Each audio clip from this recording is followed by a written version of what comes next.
To quadratic equation का question है। एक बार मैं क्वेश्चन पढ़ रहा हूं, ध्यान से सुनना क्वेश्चन क्या लिखा है। A cottage industry produces certain number of poultry articles in a day. It was observed on a particular day the cost of production of each article was 3 more than twice the number of article produced on that day. If the total cost of production on that day was rupees 90, find the number of articles produced and the cost of each article. तो जो last वाली जो line आपने पढ़ी ना, वो बहुत important है। उसी के अकॉर्डिंग हम इक्वेशन फ्रेम करेंगे। तो लास्ट लाइन क्या लिखी है बुक में? Find the number of articles produced and cost of each article. तो एक दिन में कितना आइटम प्रोड्यूस कर रहे हैं वो फाइंड आउट करना है, और हर एक आर्टिकल का कॉस्ट कितना है ये फाइंड आउट करना है। दो चीजें फाइंड आउट करनी, और वो दोनों चीजें एक दूसरे से रिलेटेड है। तो सबसे पहले जो फर्स्ट स्टेटमेंट लिखा है ना, find the number of article produced, उसको हम एक्स कंसीडर करेंगे। तो सॉल्यूशन स्टार्ट करना, सबसे पहली लाइन लिखोगे, फर्स्ट लाइन लिखोगे, late the number of articles produced, let the number of article produced, let the number of article produced be x. ठीक है, हमने x ले लिया। फिर उसके बाद फर्स्ट लाइन पे आते हैं, क्योंकि नंबर ऑफ आर्टिकल्स और कॉस्ट ऑफ पर आर्टिकल दोनों के बीच में रिलेशन यहां पर गिवन है। तो फर्स्ट लाइन में क्या लिखा है? Cottage industry produce certain number of poultry articles in a day that we have considered as X. आगे लिखा है, it was observed on a particular day the cost of production of each article was 3 more than twice the number of article produced on that day. तो ये जो statement था ना cost वाला, cost के बाद क्या बोला? Cost of each article is 3 more than twice the number of article. तो कॉस्ट के बारे में बता रहा है। कॉस्ट किससे रिलेटेड है? नंबर ऑफ आर्टिकल प्रोड्यूस्ड से रिलेटेड है। और वो बोल रहा है cost is equals to 3 more than twice the number of article. Twice the number of article मतलब 2x, 3 मोर देन मतलब क्या करेंगे? +3। समझ में आया ये चीज? So cost of each article, cost of each article will be कितना हो जाएगा? 2x + 3। क्या ये समझ में आया? अकॉर्डिंग टू क्वेश्चन लिख लो इसको, 2x + 3।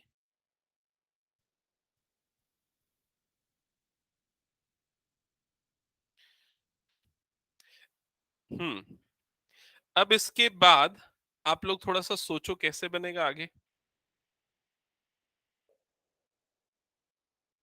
बताओ जल्दी।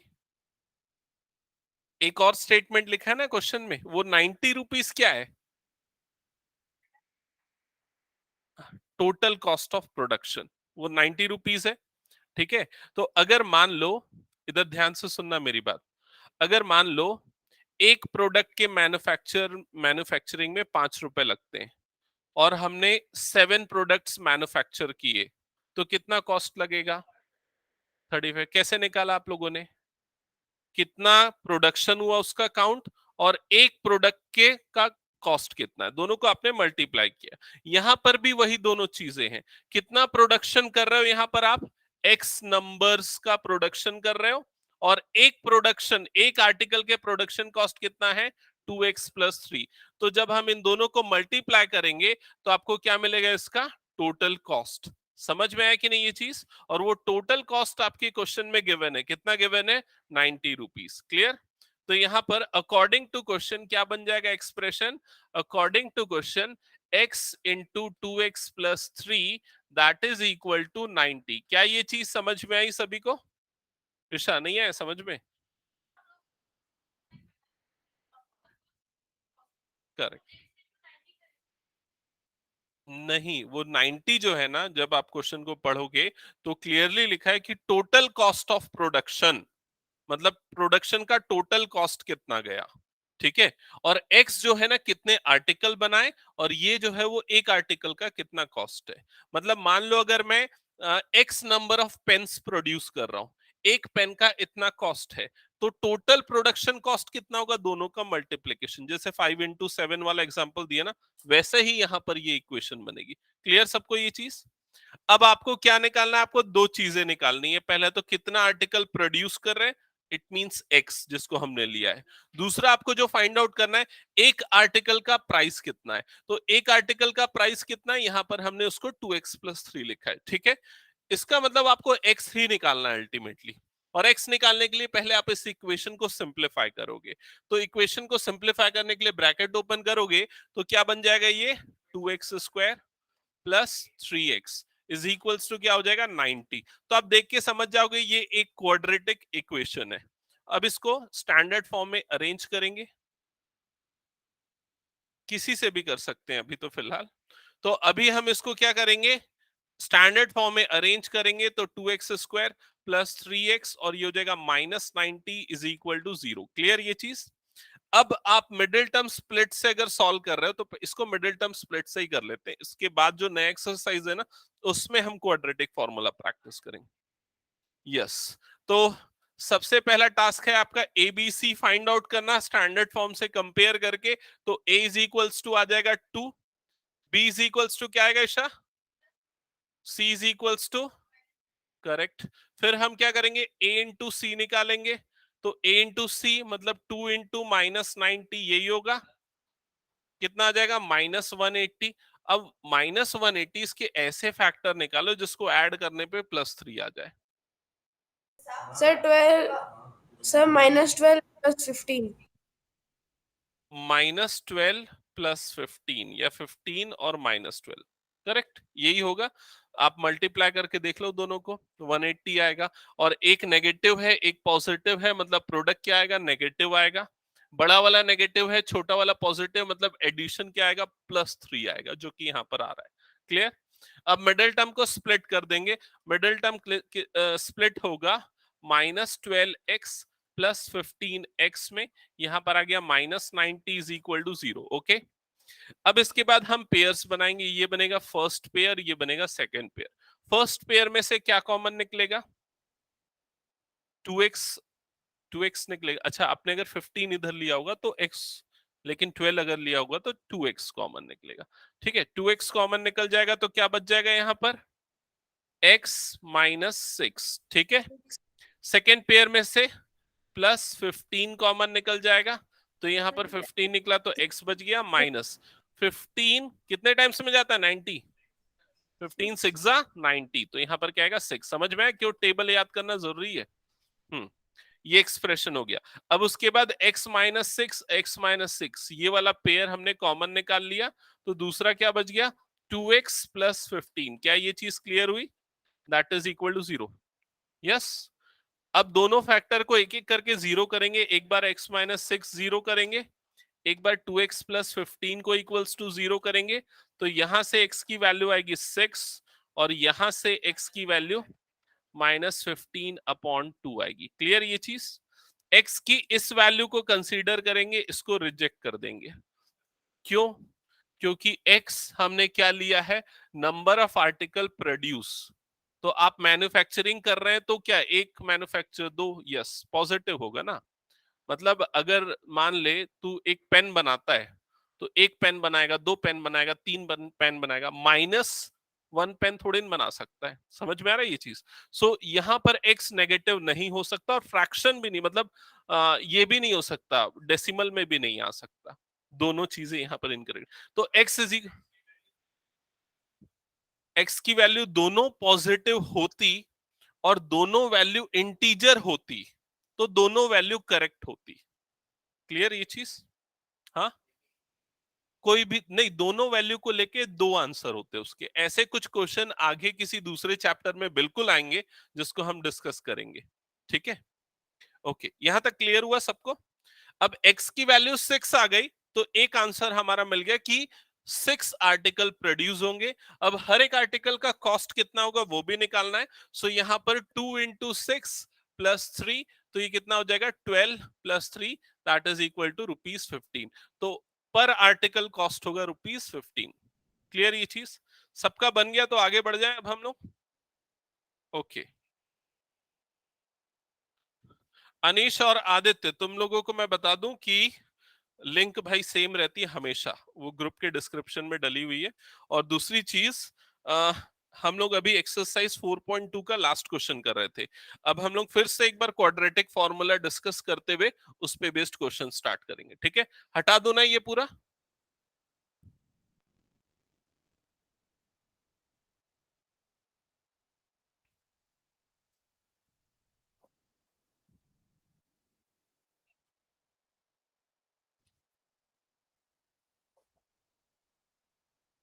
हम्म, तो क्वाड्रेटिक फॉर्मूला लास्ट क्लास में मैंने लिखवाया था, सबने लिख लिया था ना वो?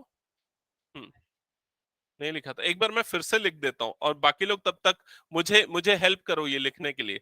ठीक है, सबसे पहले क्वाड्रेटिक इक्वेशन का standard form ax² plus bx plus c is equals to 0। इसके जो रूट्स है उनका नेचर, मतलब कि nature of roots, nature of roots तीन तरह के हो सकते हैं। सबसे फर्स्ट क्या था नेचर, क्या था? कंडीशन है d इज ग्रेटर देन 0, तो नेचर ऑफ रूट कैसा होगा? रियल एंड अनइक्वल, ये होगा nature of root. Second condition क्या है? d इज इक्वल टू 0, तो नेचर ऑफ रूट्स क्या होगा? Real and equal. फिर थर्ड कंडीशन थी d इज लेस देन 0, मतलब d नेगेटिव है, तो रूट्स कैसे होंगे? No real roots, imaginary roots. ठीक है, ओके। यहां पर d क्या होता है? डिस्क्रिमिनेंट, याद है ना, d होता है डिस्क्रिमिनेंट, d इज डिस्क्रिमिनेंट। हाँ, अब हाथ उठाना किसको याद है डी का फॉर्मूला डिस्क्रिमिनेंट का? बस दो लोगों को, तीन? भाई बाकी लोग क्या कर रहे हो?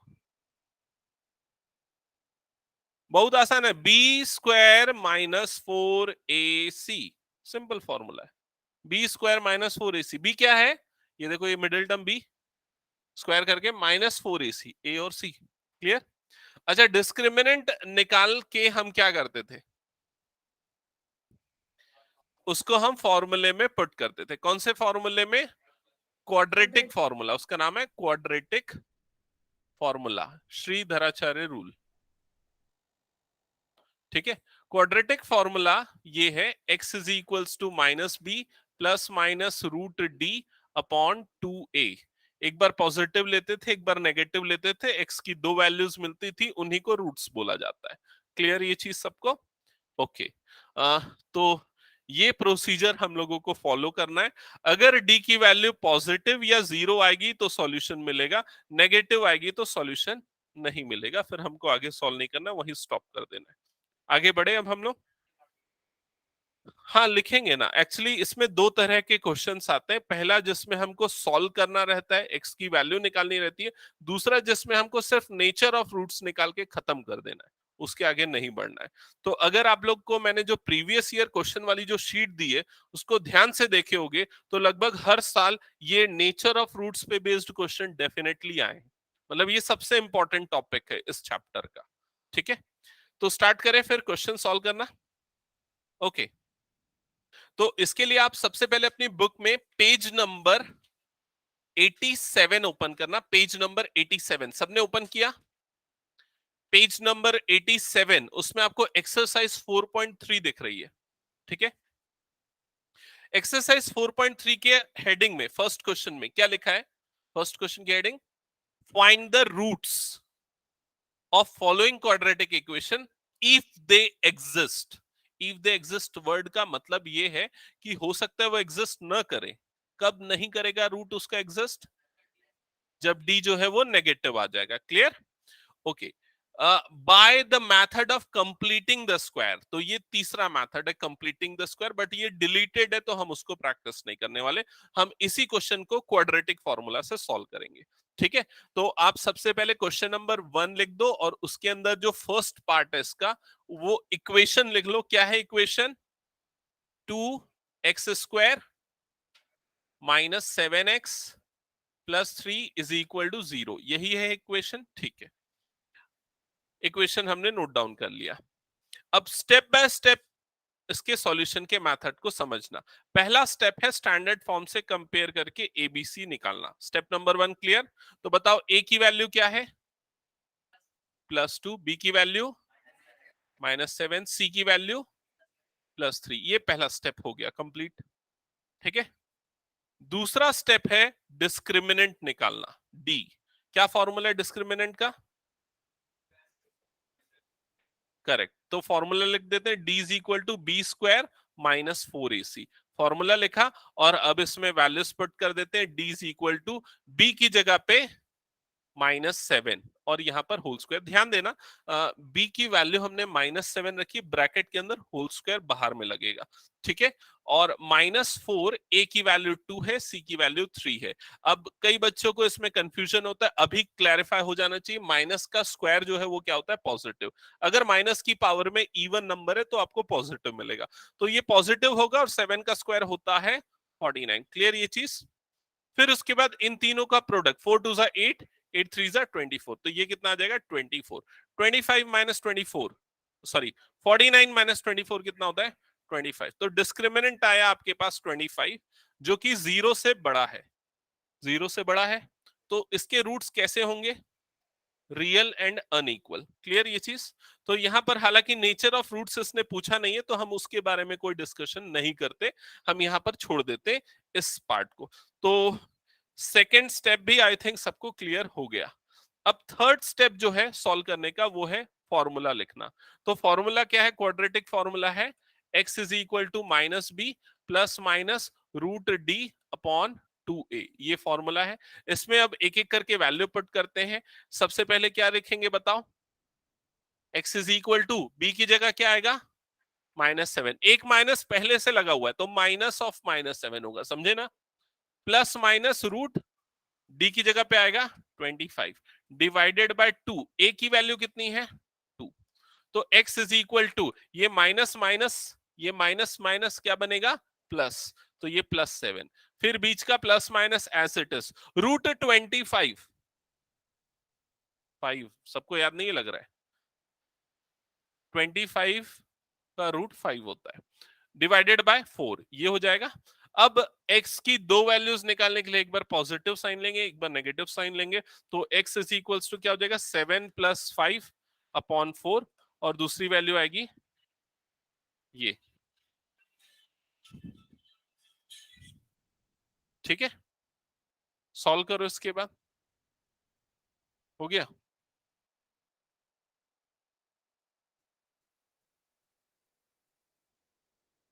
सबका बन गया ना? हम्म,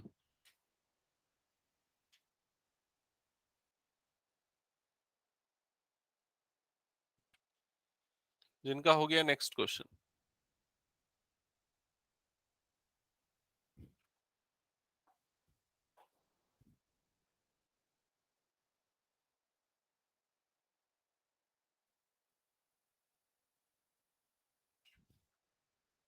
हम्म, तो एक वैल्यू क्या आ रही है x की? 3, और दूसरी वैल्यू 1/2। ठीक है, नेक्स्ट क्वेश्चन स्टार्ट करो। क्वेश्चन आपके बुक में है।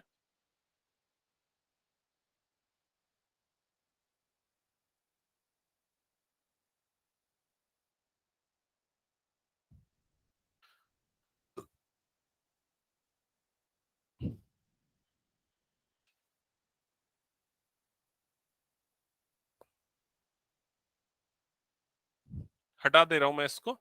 क्वेश्चन नंबर 2 जो है ये है 2x² plus x plus 4 is equal to 0। Process will remain same. Solve करना स्टार्ट करो। ये -4 है ना? -4। मेरे ख्याल से किसी को कोई प्रॉब्लम नहीं जानी चाहिए। पिछला क्वेश्चन से कंपेयर करो, सॉल्व करो। क्या रहा है डिस्क्रिमिनेंट? 33, 36, अलग अलग कैसे आ रहे हैं?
D33 आया ना? हम्म।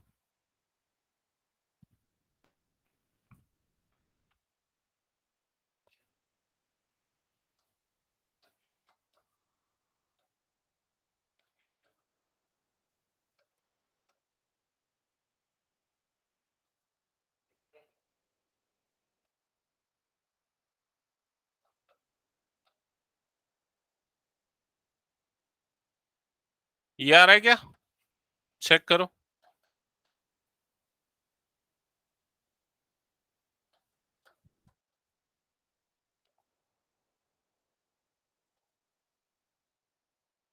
एक ये होगा और दूसरा ये होगा, इसके बाद आगे सिंप्लीफाई नहीं होगा, आंसर यही स्टॉप होगा। ठीक है, नेक्स्ट क्वेश्चन कंटिन्यू करो सॉल्व करना। जिस किसी को कहीं कुछ प्रॉब्लम मुझसे पूछो। सर ये इतने में ही रहेगा क्या? हाँ बिल्कुल, ये इतने में ही रहेगा। सर इसको रेशनलाइज नहीं करना है? नहीं, रैशनलाइज डिनोमिनेटर में अगर होता तो करने की जरूरत होती। यूजुअली हम डिनोमिनेटर को ही रैशनलाइज करते हैं।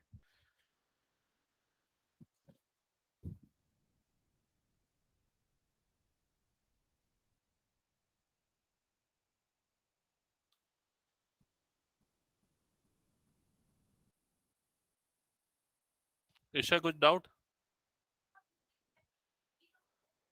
हाँ,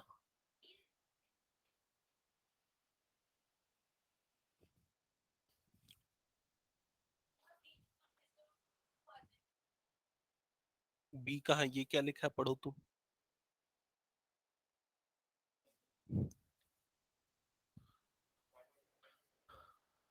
हाँ ठीक है।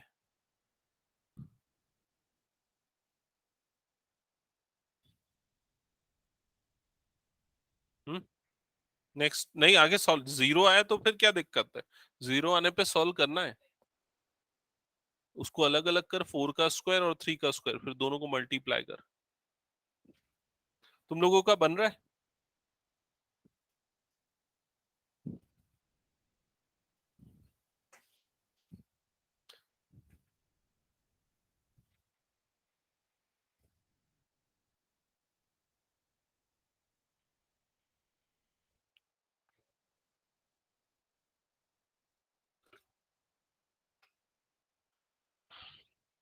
ये हटा रहा हूं। ईशा हो गया ना ये? हम्म। थर्ड क्वेश्चन क्या ईशा स्टार्ट किया?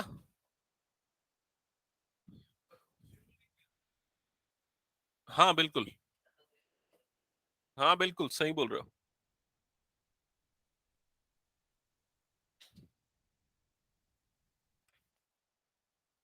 देखो थर्ड क्वेश्चन ये हो गया। क्या हो गया? सबसे पहले एबीसी निकाला, A is equals to 4, B is equals to 4√3, C is equals to 3। फिर डी डिस्क्रिमिनेंट, फॉर्मूला क्या है डिस्क्रिमिनेंट का? B square minus 4ac। फिर D is equal to B square, B की वैल्यू क्या है यहाँ पर? 4√3 का होल स्क्वायर माइनस 4, ए के प्लेस पे 4, सी के प्लेस पे 3। कई बच्चों को ना ये स्क्वायर करने में प्रॉब्लम आती है। जिनको आती है मेरी बात इधर ध्यान से सुनो कैसे करते हैं। जैसे अगर लिखा है 4√3 का होल स्क्वायर, तो इसका मतलब होता है 4 का स्क्वायर इंटू √3 का स्क्वायर। समझ में आया? 4 का स्क्वायर होता है 16, √3 का स्क्वायर होता है 3, और 16 3 जा 48। तो दोनों को अलग अलग करके स्क्वायर कर दो और उसके बाद उसका मल्टीप्लीकेशन कर दो, सिंपल। तो यहाँ पर ये कितना आ जाएगा? 48 आ जाएगा। और 4 4 जा 16, 16 3 जा 48। तो डिस्क्रिमिनेंट की वैल्यू क्या आ जाएगी? 0। यहां तक सबको समझ में आ गया? ओके। डिस्क्रिमिनेंट 0 आने के बाद same formula, same quadratic formula यहां पर अप्लाई होगा।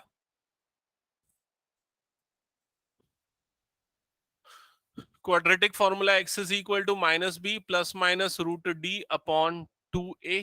तो फॉर्मूले में वैल्यू पुट करते हैं, माइनस बी, तो यहां पर हो जाएगा minus 4√3 plus minus root D, D की जगह पे 0 अपॉन 2, a की वैल्यू कितनी? 4।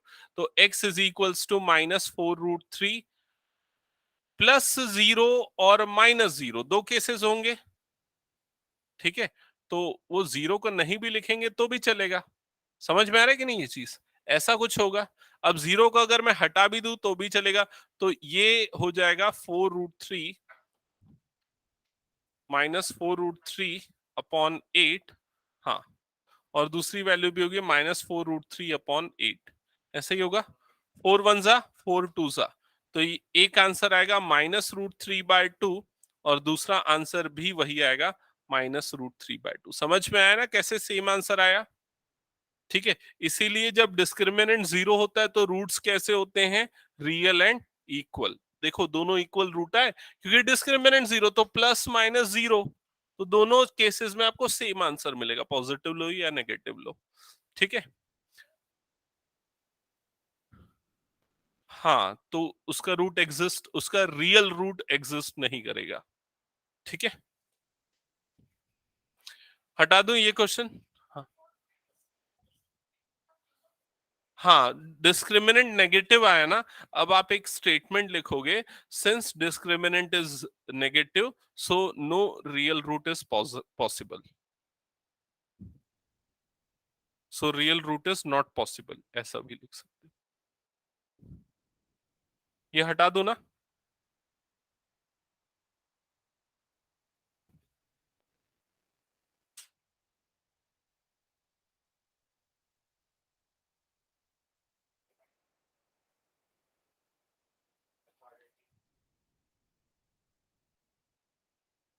हम्म। ओके।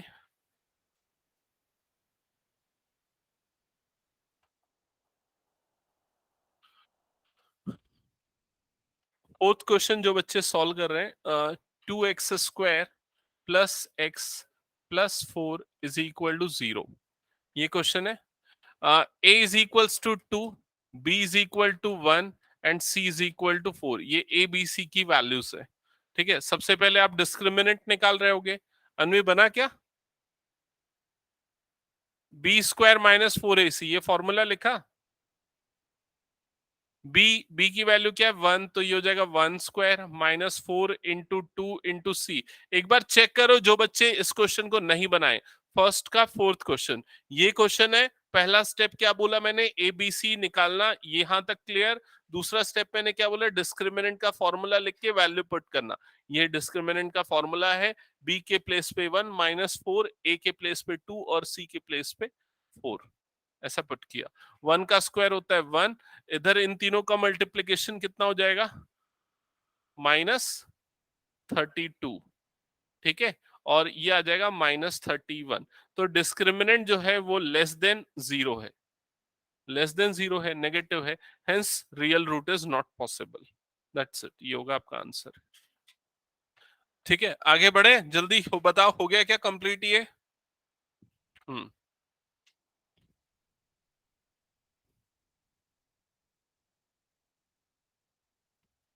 क्वेश्चन नंबर 3 करना है अब। ठीक है। क्वेश्चन नंबर 2 जो है उसमें लिखा था क्वेश्चन 1 को क्वाड्रेटिक फॉर्मूला से बनाओ, वही हमने किया है। ठीक है, इसलिए क्वेश्चन नंबर 2 हमने सॉल्व किया, एक्चुअल में 1 नहीं किया।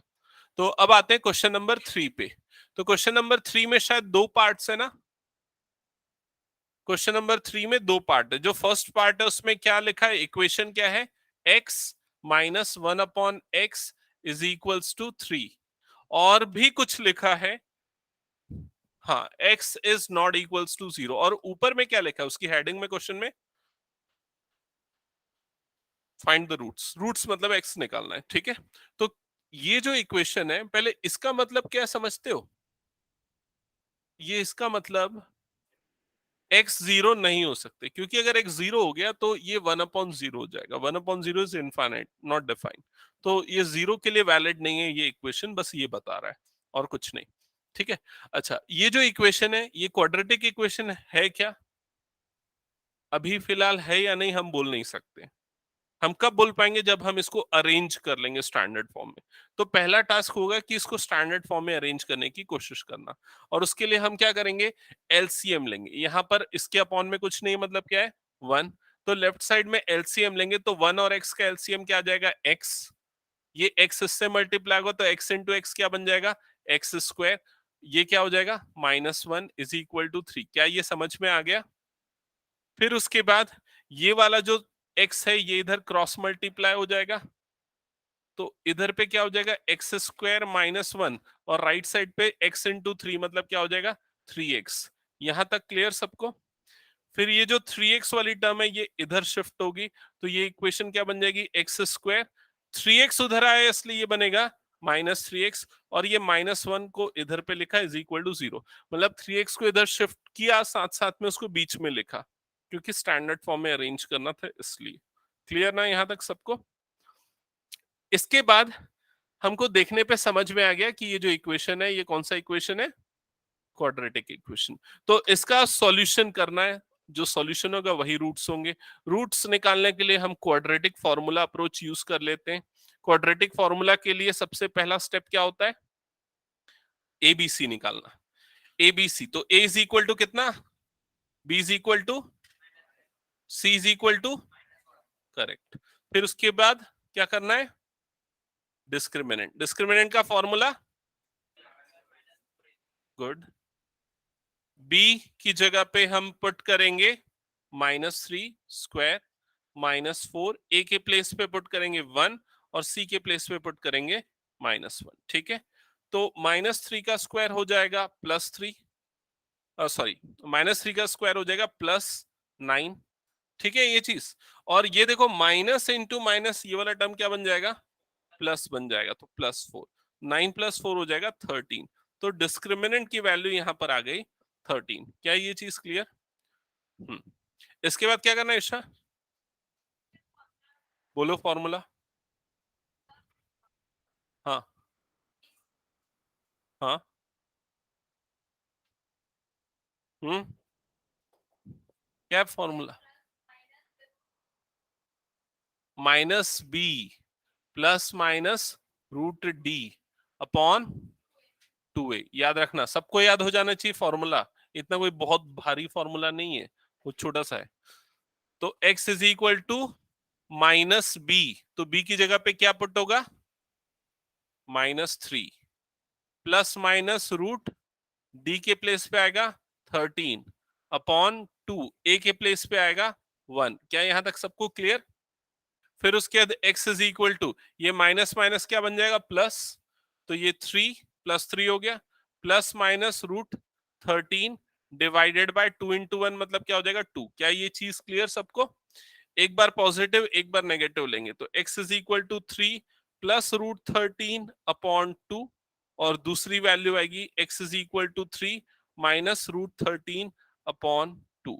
That's it. आगे ये √13 वैसा ही रहेगा, किसी के साथ ऐड वैड नहीं होगा। क्लियर ये चीज?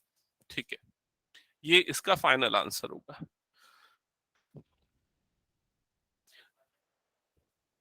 नेक्स्ट क्वेश्चन में यही अप्रोच यूज होगी। यही अप्रोच का मतलब हम उसको एलसीएम लेके सिंप्लीफाई करेंगे, स्टैंडर्ड फॉर्म में अरेंज कर।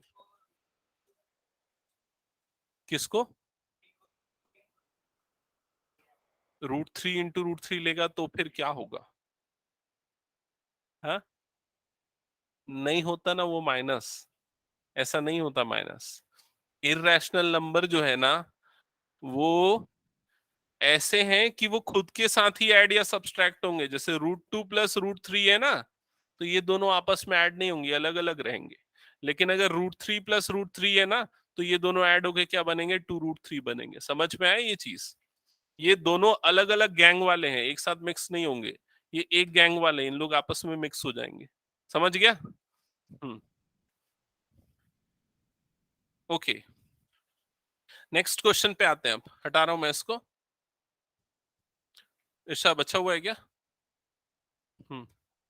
क्वेश्चन नंबर 3 का सेकंड पार्ट। क्वेश्चन 3 का सेकंड पार्ट, यहां पर क्वेश्चन है आपके पास 1/x + 4 - 1/x - 7 that is equal to 11/30।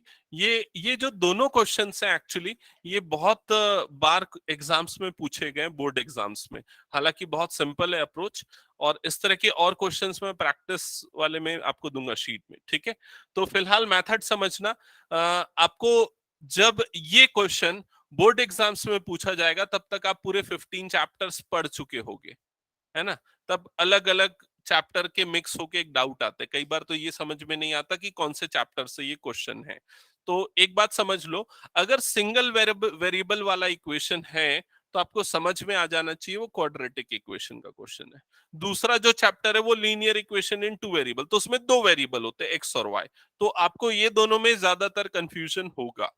और दूसरा कंफ्यूजन किस में होगा, क्वाड्रेटिक इक्वेशन का है या फिर पॉलिनोमियल का है, क्योंकि उसके भी सेम टाइप के दिखते हैं।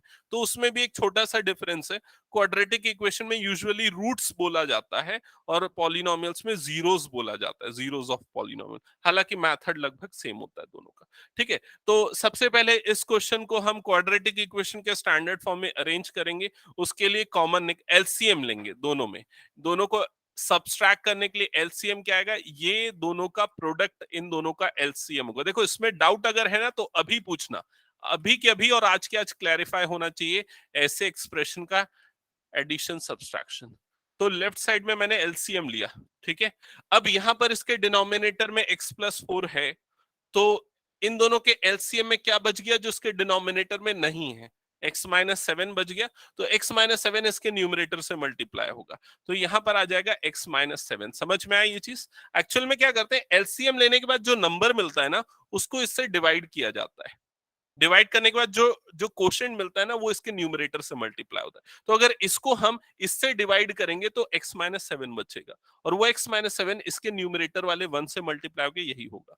फिर उसके बाद बीच में माइनस का साइन है तो इसलिए बीच में माइनस लगाएंगे। फिर उसके बाद इस वाले टर्म को x-7 से काटेंगे तो क्या बच जाएगा, x+4। तो 1 से x+4 मल्टीप्लाई होगा तो यहाँ पर आ जाएगा x+4। अगर यहाँ 1 की जगह 2 होता तो यहाँ पे 2 लग जाता, 1 की जगह पे 3 होता तो यहाँ पे 3 लग जाता, अकॉर्डिंगली चेंजेस होते। क्लियर ये चीज सबको।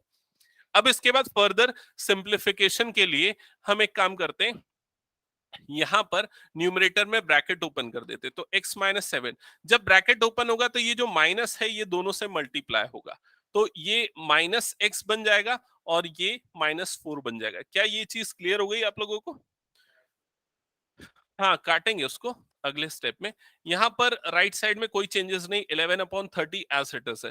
डिनोमिनेटर में अब आप चाहो तो यहीं पर इन दोनों को मल्टीप्लाई कर दो, यहीं पर कर दो तो ठीक रहेगा, चलो कर देते हैं। तो x इंटू एक्स मल्टीप्लाई होगा, क्या बनेगा जल्दी एक एक करके बताओ, x²। फिर ये x-7 से मल्टीप्लाई होगा, क्या बनेगा, -7x। फिर दूसरा टर्म मतलब कि 4 इससे मल्टीप्लाई होगा, क्या बनेगा, +4x। फिर ये +4 मल्टीप्लाई होगा -7 से, क्या बनेगा, -28। चार टर्म्स बनेंगी, दो और दो है तो मल्टीप्लाई होगे क्या होंगे, चार टर्म्स बन जाएंगी। क्लियर ये चीज। फर्दर यहां पर ये +x और ये -x कैंसल आउट हो जाएगा, ये कितना है -7, ये कितना है -4, दोनों का सम कितना होगा -11। तो यहां पर आ जाएगा -11 डिवाइडेड बाय, यहां पर ये दोनों टर्म्स ऐड हो सकती हैं, x² और ये -28 एज इट इज। यहां पर -7x और +4x का एडिशन कितना होगा, -3x, करेक्ट। तो डिनोमिनेटर में हो जाएगा x² -3x और क्या बच्चा -28 is equal to, right hand side में क्या है 11/30। क्लियर ये स्टेप। अब इसके बाद स्टैंडर्ड फॉर्म में अरेंज करने के लिए हम करेंगे क्रॉस मल्टीप्लीकेशन। क्लियर। तो ये वाली टर्म इधर मल्टीप्लाई होगी, ये वाली टर्म इधर मल्टीप्लाई होगी, तो ये हो जाएगा -11 इंटू 30। राइट हैंड साइड में हो जाएगा 11 और उसके बाद इन सबको ब्रैकेट में लिख देते हैं, x² -3x -28। क्लियर ये स्टेप एक बार कंफर्म करो, क्रॉस मल्टीप्लीकेशन, ठीक है। अच्छा इसके बाद ना 11 इंटू 30 मत करने लग जाना, क्योंकि वो कट जाएगा, नहीं करना था उसको मल्टीप्लाई, ठीक है। क्यों नहीं करना था, क्योंकि इसके अपॉन में कुछ नहीं, 11 को इधर भेज देते तो ये 11 और 11 कट जाएगा। समझ में आया कि नहीं। तो -11 इंटू 30 डिवाइडेड बाय ये 11 इधर आ गया इज इक्वल टू क्या बचा, x² -3x -28 और ये वाला 11 ये वाला 11 कट गया, यहाँ पर क्या बच गया -30 is equal to x² -3x -28। क्यों उतना कैलकुलेशन बढ़ाओगे, ठीक है, समझ में आया कि नहीं ये चीज? फिर ये -30 को इधर पे शिफ्ट कर देते हैं, तो यहां पर क्या बच जाएगा 0, ये हो जाएगा x² - 3x, और ये होगा -28 + 30। क्लियर हुआ है ये चीज? ठीक है, फिर फर्दर अरेंज करते हैं, तो ये हो जाएगा +2 = 0। एक बार चेक करो, कंफर्म करो, बताओ कहां पर डाउट है। यहां तक के स्टेप में आराम से देखो और बताओ मुझे जहां प्रॉब्लम है। जिसको कोई भी प्रॉब्लम नहीं लग रही है, सॉल्व करना स्टार्ट करो, और जिसको प्रॉब्लम है अभी पूछो। ईशा, आराम से देखो, पहले समझ में आया पहला लाइन, दूसरा लाइन समझ में आया कि एक बार देखो एक एक स्टेप बाय स्टेप।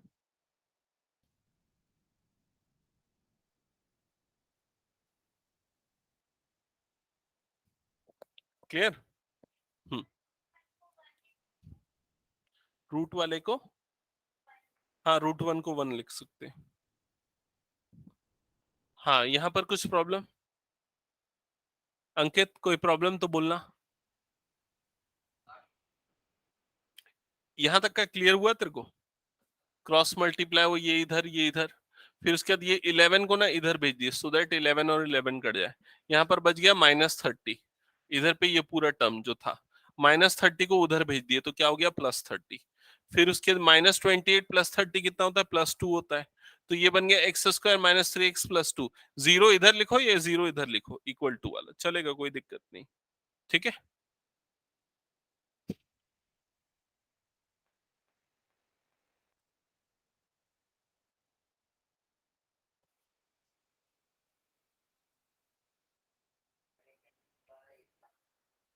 हम्म। और किसका किसका बना? 1 और 2। इधर श्रुति बना क्या? ओके। ईशा, कुछ प्रॉब्लम तो पूछो, नहीं तो बनाओ जल्दी।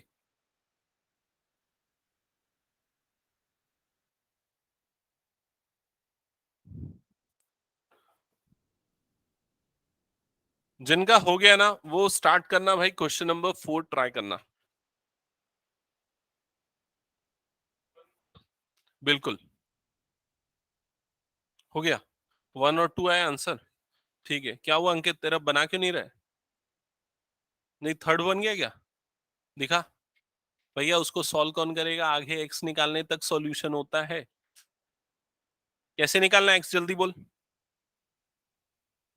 एक्स कैसे निकालना है, जल्दी बता। अरे भाई, पिछले क्वेश्चन में कैसे निकाल रहे थे हम लोग? सबसे पहले स्टेप नंबर 1 क्या बताया? एबीसी निकालना बताया था। आता है निकालने? लिख एबीसी, क्या आएगा? अनवी, हो गया क्वेश्चन का सॉल्यूशन? दिखाओ मुझे। हाँ ठीक है, क्या हुआ तेरा भाई, बता। हम्म। ठीक है, 4 ट्राई कर, हो गया। 1/2 कैसे आ गया तेरा? गलत बनाया कुछ, दिखा दो।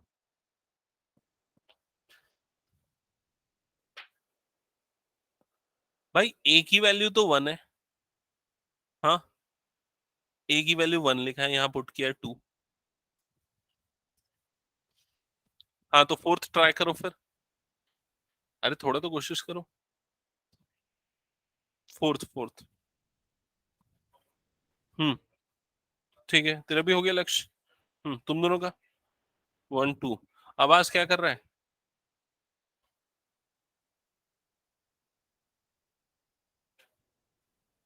और तेरा हुआ कि नहीं? तेरे को समझ में आ रहा है कि नहीं आ रहा है? नहीं, समझ में आ रहा है कि नहीं, ये बता पहले। पक्का? ठीक है, क्योंकि बीच बीच की क्लास अटेंड नहीं किया है ना। हम्म। इसके बाद भी सॉल्यूशन है, आगे सॉल्व करना है ना, उसको बता तो कैसे बनेगा आगे।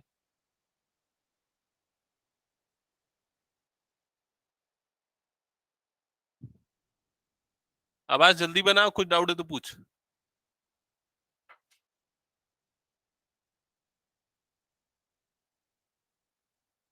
एक बात तो ध्यान से सुन लो और समझ लो, क्या किसी से पूछने में, दोस्तों से पूछने में कोई शर्म नहीं करना चाहिए, है ना? आसपास से पूछ के तुमको समझना तुम्हारा ऑब्जेक्टिव है।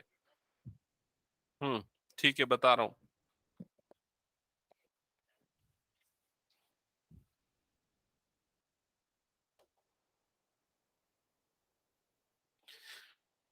आगे करें, क्वेश्चन नंबर 4। क्वेश्चन नंबर 4 करते हैं स्टार्ट, और इसको पूरा कंप्लीट करना है ईशा, ये जो बच गया। पहले क्वेश्चन पढ़, सब इधर ध्यान देना। क्वेश्चन नंबर 4 किसी का बन गया क्या, या बन रहा है सही डायरेक्शन में? बन रहा है। और किसी का? श्रुति बन रहा है क्या फोर्थ? ठीक है, बाकी सब बच्चे यहां पर ध्यान दो। क्वेश्चन नंबर 4, आकाश क्वेश्चन पढ़, एकदम लाउड और क्लियर, स्लो होना चाहिए लेकिन।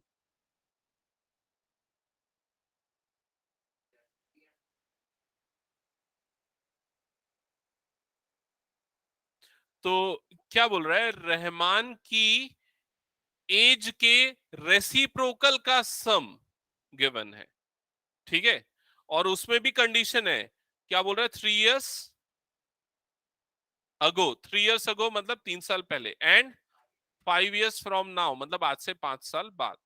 तो रहमान की एज के बारे में ये सारा डिस्कशन है।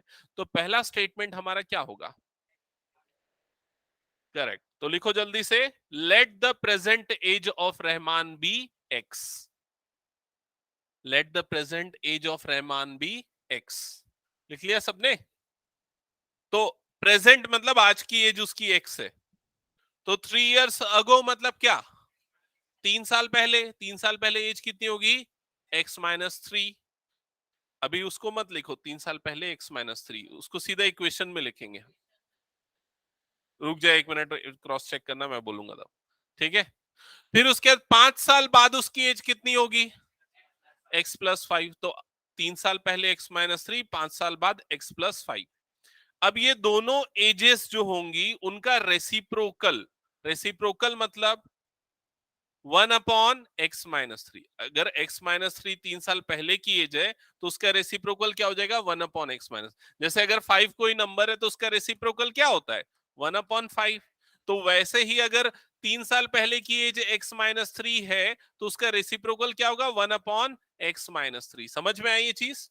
और 5 साल बाद की एज अगर x+5 है तो उसका रेसिप्रोकल क्या हो जाएगा? 1/x+5। ये उसकी एज के रेसिप्रोकल्स हैं, 3 साल पहले और 5 साल बाद वाले। क्या ये क्लियर हुआ? और क्वेश्चन के अकॉर्डिंग इनका जो सम है वो आपको गिवन है, कितना गिवन है? 1/3। क्लियर हुआ ये चीज? जिनको समझ में आए ये इक्वेशन बनाओ, उसके बाद जैसा हमने प्रीवियस क्वेश्चन में किया था सेम स्टेप्स फॉलो करना है। और अगर किसी को और इसमें क्लैरिटी चाहिए तो पूछ लो, मैं एक्सप्लेन कर दूंगा दोबारा। अनवी समझ में आया क्या? पक्का? हाँ तो 7 लेंगे। क्या बोल रहे हो अनवी, ये समझ में आ गया ना? ये इक्वेशन कैसे बना ये समझ में आया? पक्का? ठीक है।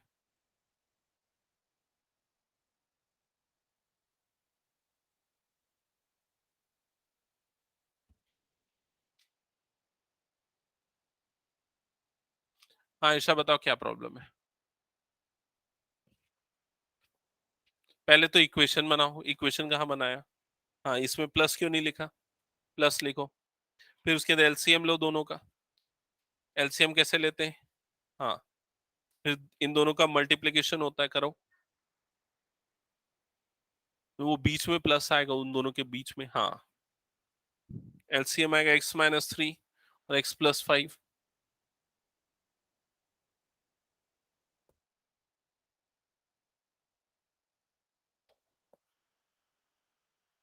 अनीश और आदित्य बना रहे हो तुम लोग? Yes sir. ठीक है, यहां तक हो गया होगा ना? इसके बाद आप लोगों ने एलसीएम लिया, एलसीएम आया x-3 और ये आया x+5, ठीक है। इसके बाद न्यूमरेटर में क्या होगा? अरे बोलना क्या होगा न्यूमरेटर में, अंकित?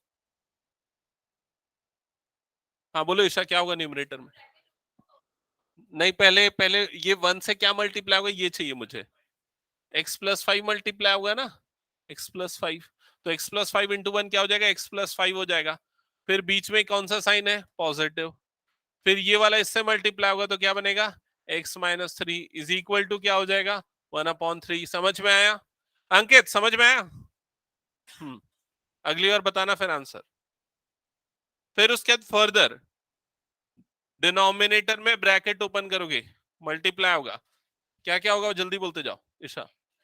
एक्स स्क्वायर, फिर उसके बाद ये इससे मल्टीप्लाई हो, जल्दी बोलो, प्लस 5x, फिर ये दोनों मल्टीप्लाई होगा, क्या होगा, -3x, फिर ये दोनों मल्टीप्लाई होगा, क्या होगा, -15. -15, करेक्ट। ठीक है, न्यूमरेटर में x + 5 ब्रैकेट ओपन होगा प्लस x - 3, समझ गए, इज इक्वल टू 1/3। यहां तक कोई डाउट तो पूछो।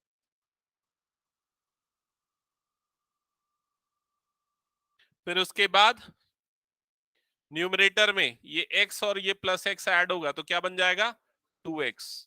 यहां पर ये 5 और -3 कितना हो जाएगा, +2। डिनोमिनेटर क्या बनेगा, करेक्ट करेक्ट। चलो सॉल्व करते जाओ आगे।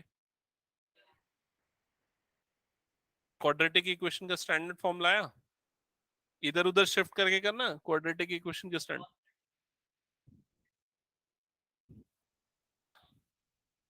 ये +2x हो गया, -15 हो गया, इज इक्वल टू 1/3, फिर क्रॉस मल्टीप्लाई।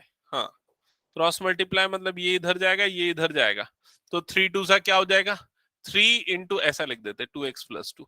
इधर पे ये क्या हो जाएगा, 1 से मल्टीप्लाई होगा तो x² + 2x -15, ये आ जाएगा 6x + 6, ये हो जाएगा x² + 2x।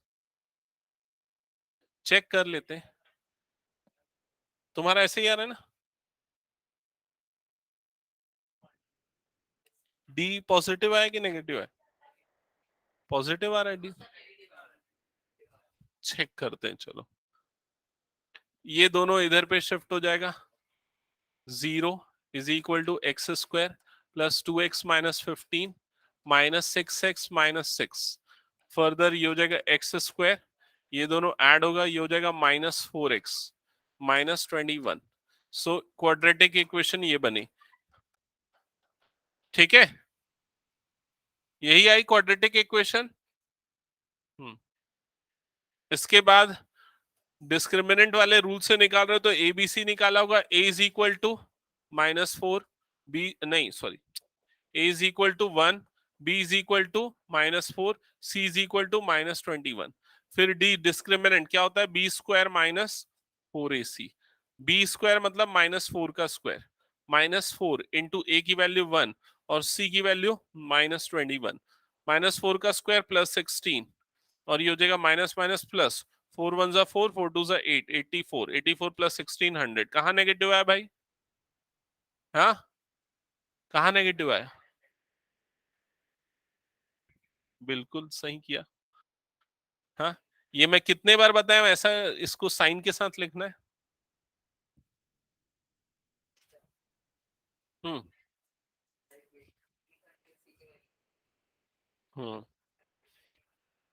हम्म ईशा जल्दी बना, जल्दी बना, कुछ डाउट है तो पूछो मुझे, क्या प्रॉब्लम है बताओ।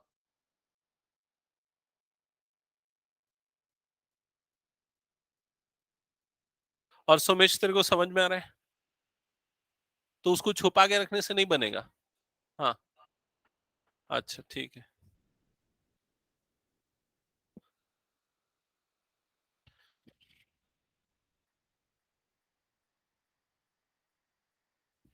जिनका हो गया नेक्स्ट क्वेश्चन ट्राई करना। किसका किसका ये कंप्लीट बन गया है? पूरा बना लो। हाँ, नेक्स्ट करो try।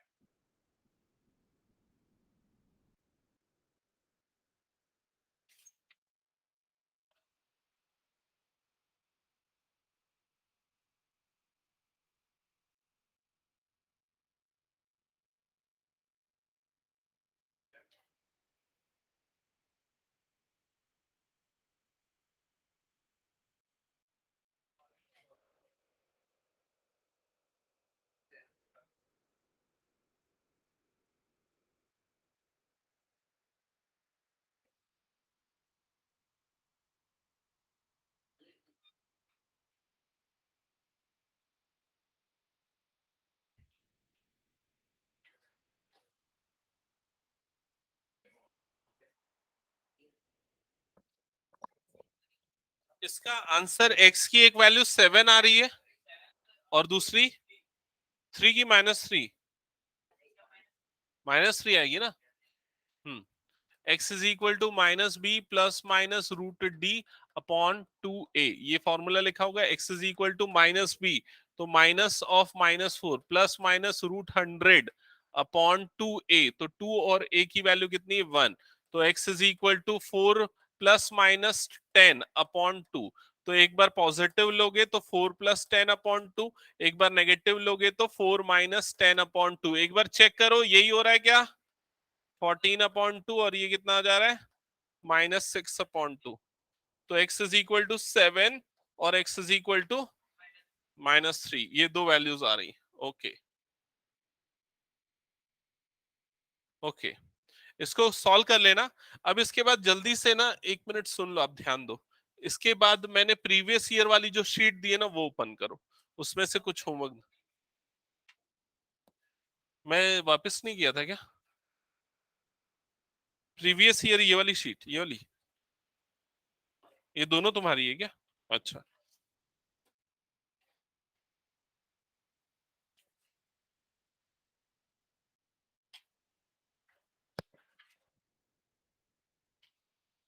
सबके पास तो है ना ये प्रीवियस ईयर वाली शीट, तेरे पास नहीं है? अच्छा भाई, अभी ना एक ही है मेरे पास, तो बाकी तो ये सब दूसरा 12th वाला शीट है। 10th वाला तो एक ही बचा है मेरे ख्याल से, प्रिंट आउट निकालना पड़ेगा फिर बाद में।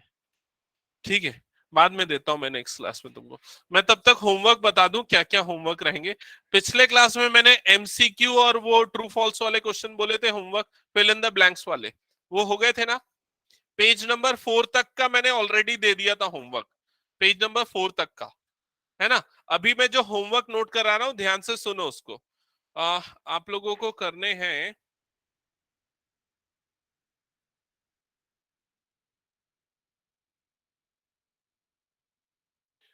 पेज नंबर 5, पेज नंबर 5 इसी में देख लो ना, पेज नंबर 5 क्वेश्चन नंबर 1, ये करना है। Page number 5 question number 1, page number 5 question number 5, page number 5 question number 5, page number 6, 6 में नहीं, रहने दो, 7 अभी इसमें रहने दो। ये सब एक्चुअली वो करवाने वाला हूँ।